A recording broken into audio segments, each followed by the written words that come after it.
এই কালোবাজারি সিন্ডিকেটের কাছে তিনি আত্মসমর্পণ করেছে। ৮ টাকা সয়াবিন তেলের দাম বাড়িয়েছে এবং গত কয়েকদিন আগে আপনি দেখেছেন আবার নতুন করে আবার সেই কালোবাজারি সিন্ডিকেটরা তাকে আবার ঘেরাও করে ধরেছে, আবার 14 টাকা দাম বাড়িয়েছে। গ্যাসের দাম বাড়ানো হচ্ছে এবং এমন একটা সময় গ্যাসের দাম বাড়ানো হয়েছে, আপনি জানেন যে আমাদের এখানে একটা বাণিজ্য সামিট হয়েছে, বিনিয়োগের একটা সামিট হয়েছে এবং বিভিন্ন দেশ থেকে হয়েছে এবং ঠিক একই সময়ে যখন বিভিন্ন দেশ থেকে এখানে বিনিয়োগ করার জন্য উদ্যোগ নেবে, সেই সময় ফ্যাসিবাদের যারা দোসর, আমি বারবার বলেছি যে এই গভর্নমেন্টের শুধুমাত্র ডক্টর ইউনূস ছাড়া যারা রয়েছেন ম্যাক্সিমামই হচ্ছে ফ্যাসিবাদের দোসর। আমি নাম ধরে ধরে বলতে পারবো। আলী ইমাম মজুমদার বলেন, ব্রিগেডিয়ার সাখাওয়াত বলেন, সুপ্রদীপ চাকমা বলেন, এরকম যারা আছেন ম্যাক্সিমাম শেখ হাসিনার দোসর, তাদেরকে বসানো হয়েছে এবং এখন পর্যন্ত সচিবালয় বলেন, সেনা কি বলে আমাদের ক্যান্টনমেন্ট বলেন, পুলিশ বলেন, র্যাব, যে সমস্ত জায়গাতে আজকে দেখা গেছে যে হাসিনা যাদেরকে বসিয়েছে তারাই এখন বলছে।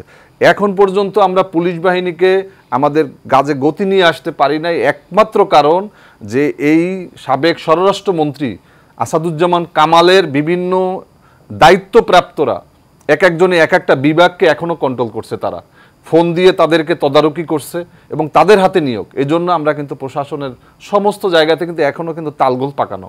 এই জন্য আমরা মতো পরিষ্কার যে আসলে স্বরাষ্ট্রমন্ত্রী যেভাবে ছক একে বিভিন্ন জায়গায় নিজস্ব লোক নিয়োগ দিয়ে রেখেছেন, সেগুলো নিয়ে কাজ আসলে এত, এগুলো নিয়ে আপনারা কথা বলেছেন? দেখুন, আমরা এই জন্যই আমরা বারবার একটা কথা বলছি যে আমাদের এই উপদেষ্টা পরিষদ নিয়ে আমি কোনো কথা আমি বলেছি যে এই উপদেষ্টাদের উপর আমাদের কোনো বড় কোনো চাওয়া নাই, কিন্তু ডক্টর মোহাম্মদ ইউনূসের নেতৃত্বে যে তারা কাজ করছেন, কেন আমরা নিয়োগ দিয়েছি ডক্টর ইউনূসকে, ডক্টর ইউনূস কিন্তু তাদেরকে মনোনীত করেছেন।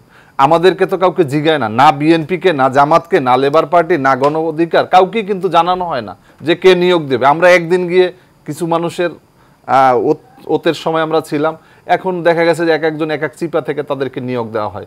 কারো বায়োডাটাও কিন্তু এদেশের মানুষের জানা নাই বা কোনো রাজনৈতিক দলও জানে না। আমাদের বক্তব্য হচ্ছে যে জাতীয় ঐক্যমত্য কমিশন যেই সংস্কারের উদ্যোগ নিয়েছে, আমরাও তো সংস্কারের কথা বলেছি, আমরাও ৩১ দফার কথা বলেছি। তবে এই সংস্কার এটা একদিনের কাজ না, এটা ১ মাসের কাজ না, ১ বছরের কাজ না, এটা একটা চলমান প্রক্রিয়া। যতক্ষণ পর্যন্ত রাষ্ট্র, রাজনীতি, জনগণ থাকবে, দেশ থাকবে, ততদিন এই সংস্কার থাকবে।